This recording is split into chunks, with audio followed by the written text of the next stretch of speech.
ফেব্রুয়ারি শেষ হয়নি, তবে উধাও হয়েছে শীত। বরং বুধবার থেকে কলকাতা সহ দক্ষিণবঙ্গে বৃষ্টির পূর্বাভাস দিয়েছে আলিপুর আবহাওয়া দপ্তর। 6টি জেলায় বজ্রবিদ্যুৎ সহ বৃষ্টি হতে পারে, ভিজবে উত্তরবঙ্গ।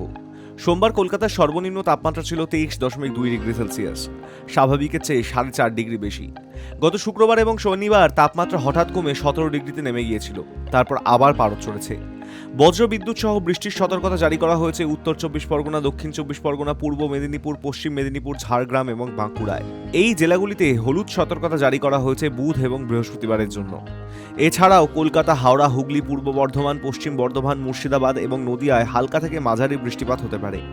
আগামী 24 ঘন্টায় দক্ষিণবঙ্গের জেলাগুলিতে সর্বনিম্ন তাপমাত্রা আরও 2 থেকে 4 ডিগ্রি বাড়তে পারে। তারপরের 3 দিন তাপমাত্রা একরকম থাকবে। কলকাতা সহ সংলগ্ন এলাকায় বৃষ্টি চলতে পারে রবিবার পর্যন্ত। হরিয়ানা এবং গুরুগ্রামে জোড়া ঘূর্ণাবর্ত তৈরি হয়েছে। নতুন করে পশ্চিমী ঝঞ্ঝা আসার কথা মঙ্গলবারের মধ্যে। সেই কারণেই বৃষ্টির অনুকূল পরিস্থিতি তৈরি হয়েছে দক্ষিণবঙ্গে। উত্তরের বৃষ্টির পূর্বাভাস রয়েছে শুধুমাত্র দার্জিলিং এবং কালিম্পংয়ে। দার্জিলিংয়ে সোমবারও বৃষ্টি হতে পারে, চলবে রবিবার পর্যন্ত। কালিম্পংয়ের বৃষ্টি শুরু হবে বুধবার থেকে। উত্তরবঙ্গের বাকি জেলায় আপাতত শুকনো আবহাওয়া থাকবে, সেই সঙ্গে সকালের দিকে কুয়াশার প্রভাব পড়বে। High news network.